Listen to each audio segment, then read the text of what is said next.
महर्षि वशिष्ठ की पावन धरा आचार्य रामचंद्र शुक्ल जैसे महान साहित्यकारों ने कांग्रेस के वरिष्ठ नेता लोकसभा के पूर्व प्रत्याशी बसंत चौधरी ने दावा किया कि इंडिया गठबंधन की लहर चल रही है। भाजपा के जन विरोधी नीतियों से उबे लोग लोकतंत्र और संविधान बचाने के लिए भाजपा प्रत्याशियों को सिरे से नकार दिया है। पत्रकारों से बातचीत में बसंत चौधरी ने कहा कि कांग्रेस के राष्ट्रीय अध्यक्ष मल्लिकार्जुन खड़गे, पूर्व अध्यक्ष राहुल गांधी, प्रियंका गांधी के साथ ही पार्टी के अनेक नेताओं पर देश की जनता ने अटूट भरोसा किया है।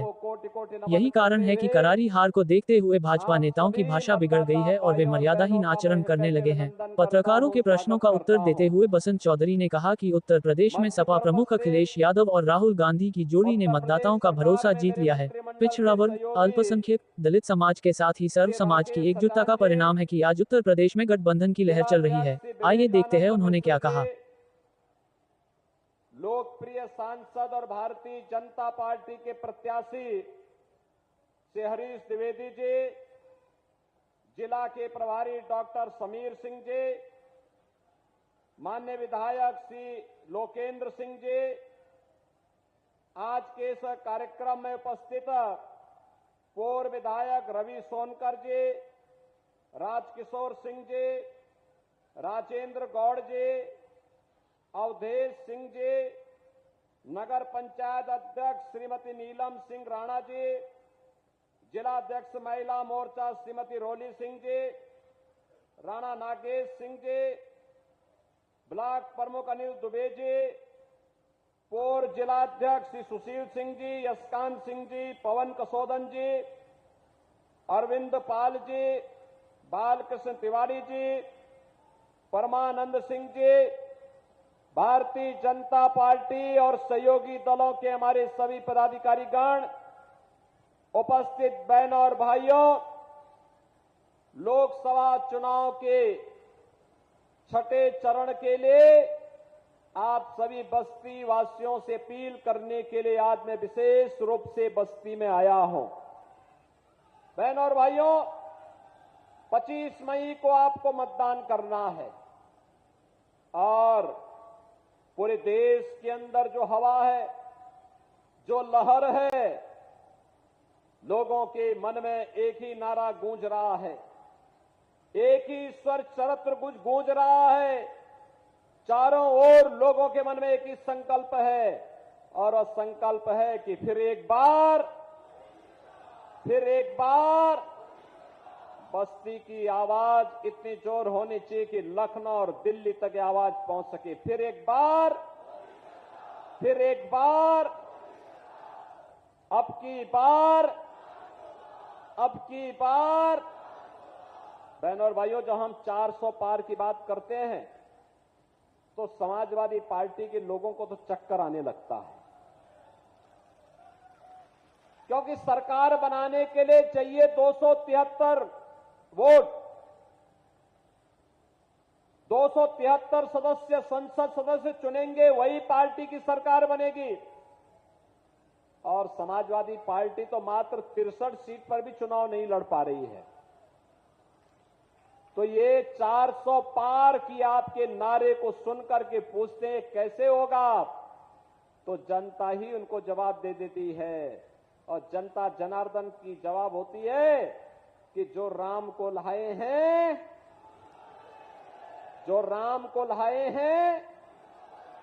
बहनों और भाइयों, ये महर्षि वशिष्ठ की धरा है और भगवान राम, भरत, शत्रुघ्न के लिए यहीं पर पुत्रेष्टि यज्ञ मखोड़ा धाम में हुआ था। ये वही धरा है और इसीलिए मैं आज आपका आह्वान करने के लिए आया हूं।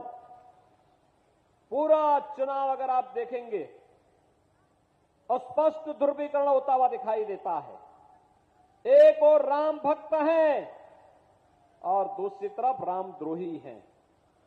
रामद्रोही आतंकवाद के समर्थक, नक्सलवाद के समर्थक, भारत की सुरक्षा में सेंध लगाने वाले, भारत के विकास को बाधित करने वाले, गरीबों के हकों पे डकैती डालने वाले, समाज को जाति के नाम पर आपस में बांटने के षड्यंत्र करने वाले लोग हैं, जिनके मन में देश के प्रति कोई सम्मान का भाव नहीं, आपके प्रति कोई संवेदना का भाव नहीं। इनकी संवेदना आपके प्रति नहीं, राम भक्तों के प्रति नहीं, इनकी संवेदना माफियाओं के प्रति बनती है।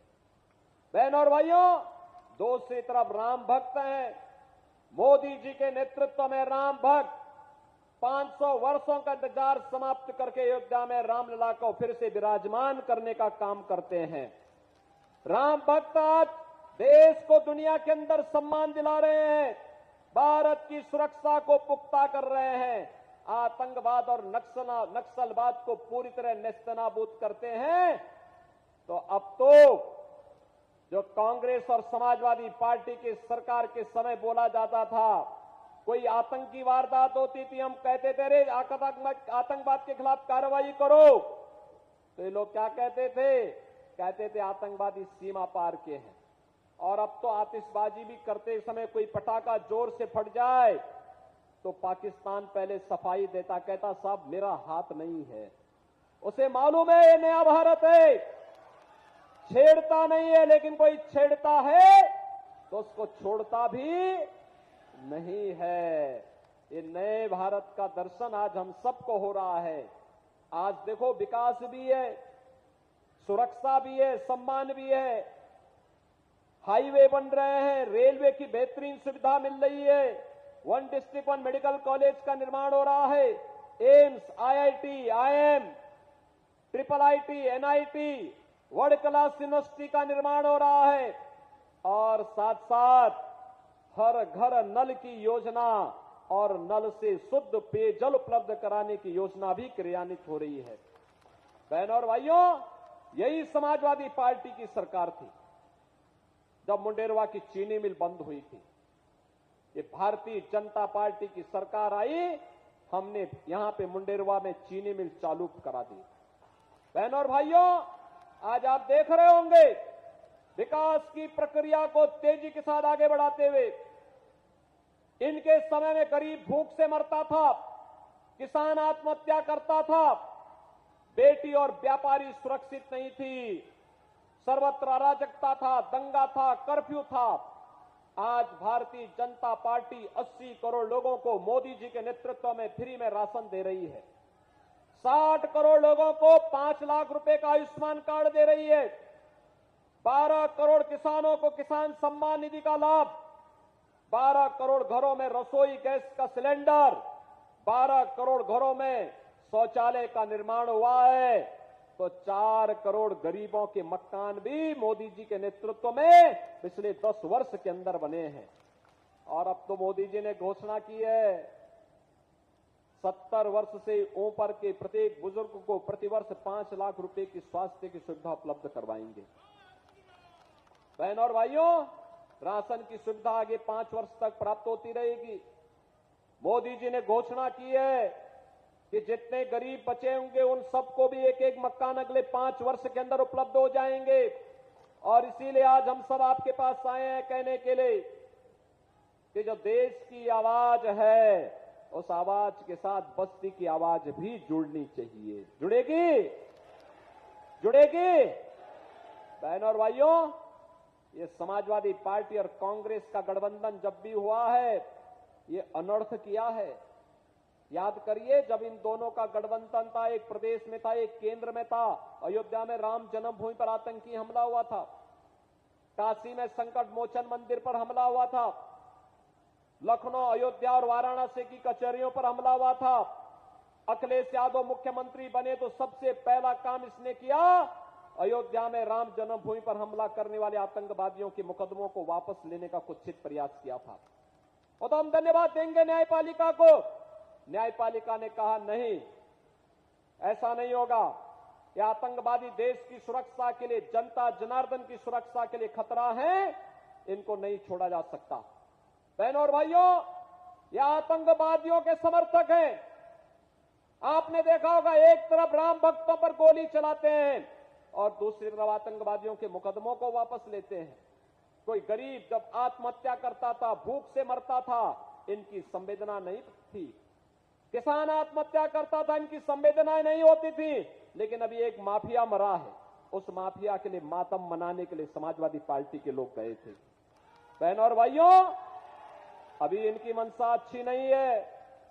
मैं तो आपसे कहने के लिए आया हूं आज, और वह कहने के लिए आया हूं कि कांग्रेस और समाजवादी पार्टी का जो अनर्थकारी गठबंधन है, यह गठबंधन अब भारत की सुरक्षा पे सेंध लगाने के साथ साथ आपकी प्रॉपर्टी पर भी सेंध लगाने की तैयारी कर चुका है। याद करिए, इन्होंने कहा है कि अब सत्ता में आएंगे, सबसे पहला काम अनुसूचित जाति और पिछड़ी जाति के आरक्षण का हिस्सा काट करके ये मुसलमानों को देने वाले हैं। क्या आप इसको सहमत हैं क्या? इससे क्या आप इससे सहमत होंगे क्या? अरे बाबा साहब भीमराव अंबेडकर ने कहा था कि धार्मिक आधार पर आरक्षण नहीं हो सकता है। और दूसरा कार्य, इनके द्वारा विरासत टैक्स की बात की जा रही है। ये विरासत टैक्स इतना खतरनाक है, आपके बाप दादों की, आपके पूर्वजों की जो संपत्ति होगी, उनमें से आधा समाजवादी पार्टी और कांग्रेस के लोग ले लेंगे और फिर इसका बंदर बांट करेंगे। क्या आप इसको स्वीकार करेंगे? क्या आपके पूर्वजों की संपत्ति को कोई कब्जा कर लेगा? क्या आप इसको स्वीकार करेंगे? क्या ये तो लगता है इनके अंदर औरंगजेब की आत्मा घुस गई है। औरंगजेब मुगलों का सबसे क्रूर बादशाह था। बहनों और भाइयों, इतना क्रूर था कि उसने अपने भाई की हत्या की, अपने पिता को कैद कर दिया। उसका पिता शाहजहां एक एक बूंद पानी के लिए तरस तरस करके, तड़प तड़प करके मर गया था। उसने अपनी जीवनी में लिखी है, और किसी को पढ़ना है पटना की खुदा बख्त लाइब्रेरी में जाकर के पढ़े। शाहजहां कहता है कि औरंगजेब जैसा कमबख्त पुत्र किसी को पैदा न हो, जिसने जीते जी मुझे पानी के लिए तरसाया है। उसने कहा था इससे अच्छा तो वह हिंदू है जो अपने बुजुर्गों को, बड़े बुजुर्गों को सम्मान करता है और मरने के बाद श्राद्ध और तर्पण करके अपने पितरों को जल देने का काम करता है। बहनों और भाइयों, औरंगजेब ने जजिया कर लगाया था, हिंदुओं के लिए कहा था या तो जजिया कर दो या मुसलमान बनो। लेकिन बहनों और भाइयों, ये जो विरासत टैक्स है कांग्रेस का, ये हिंदुओं पर औरंगजेब का जजिया कर है। हमें ये जजिया कर नहीं स्वीकार करना है, नहीं करना है। और हमने तय किया है भारतीय जनता पार्टी इसके खिलाफ लड़ेगी, और इसका लड़ाई का मंत्र तो आपके पास है। एक वोट, आपका एक वोट इनको निरुत्तर कर देगा, इनके मंसूबों पर पानी फेर देगा, इनकी राष्ट्र विरोधी और आतंकवादी पोषक गतिविधियों को पूरी तरह समाप्त कर देगा। और इसीलिए आज मैं बस्ती की जनता जनार्दन से अपील करने के लिए आया हूं। बहनों और भाइयों, कोई सोचता था बस्ती में इतनी सुविधाएं होंगी? अब तो बस्ती नगर के अंदर भी 4 लेन की सड़कें हम बना रहे हैं, बस्ती के अंदर भी हम कनेक्टिविटी बेहतर कर रहे हैं। बस्ती के लिए तो दोनों हाथों में लड्डू है, इधर गोरखपुर का एयरपोर्ट, इधर अयोध्या का एयरपोर्ट, उधर एम्स, और यहां मेडिकल कॉलेज, सिद्धार्थनगर में माधव बाबू के नाम पर मेडिकल कॉलेज, यहां महर्षि वशिष्ठ के नाम पे मेडिकल कॉलेज, यहां पे मुंडेरवा चीनी मिल भी चल रही है। और अन्य विकास के कार्यों को तेजी के साथ आगे बढ़ाने के लिए अटल आवासीय विद्यालय भी भारतीय जनता पार्टी आप सबको दे रही है, जिसमें अनाथ और श्रमिकों के बच्चों को पढ़ाया जा रहा है। और इसीलिए मैं आपसे कहने के लिए आया हूं, भारतीय जनता पार्टी ने अपने लोकप्रिय सांसद हरीश द्विवेदी को फिर से अपना प्रत्याशी बनाकर के आपके बीच उतारा है। हरीश द्विवेदी चुनाव जीत के जाएंगे, चुनाव जिता करके भेजेंगे हरीश द्विवेदी को।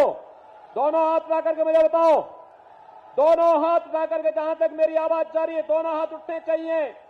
इस बार की आवाज से भी दोनों हाथ उठाओ जहां तक आवाज जा रही है। लेकिन बहनों और भाइयों, चुनाव जिताने के लिए 3 दिन बाकी है, आपको कुछ कार्य करने होंगे, करेंगे? मेरी बात मानेंगे? क्या काम करना है बताओ? पहला काम, आप में से हर व्यक्ति 5-5 घर जनसंपर्क करने के लिए जाएगा। उन लोगों को मेरा संदेशा देगा कि राम भक्तों की सरकार फिर से बननी है और जो देश की आवाज है कि जो राम को लाए हैं हम उनको लाएंगे, इस आवाज के साथ लोगों को जोड़ना। जोड़ेंगे। आप में से हर व्यक्ति 15 घरों में कमल खिलाने का काम करेगा और चुनाव के दिन उन 15 घरों को मतदान केंद्र में ले जाकर के मतदान कराना है 10 बजे के अंदर। करा देंगे? करेंगे? सभी लोग सहमत हैं? अरे आपसे ज्यादा उत्साह इन माताओं और बहनों में है।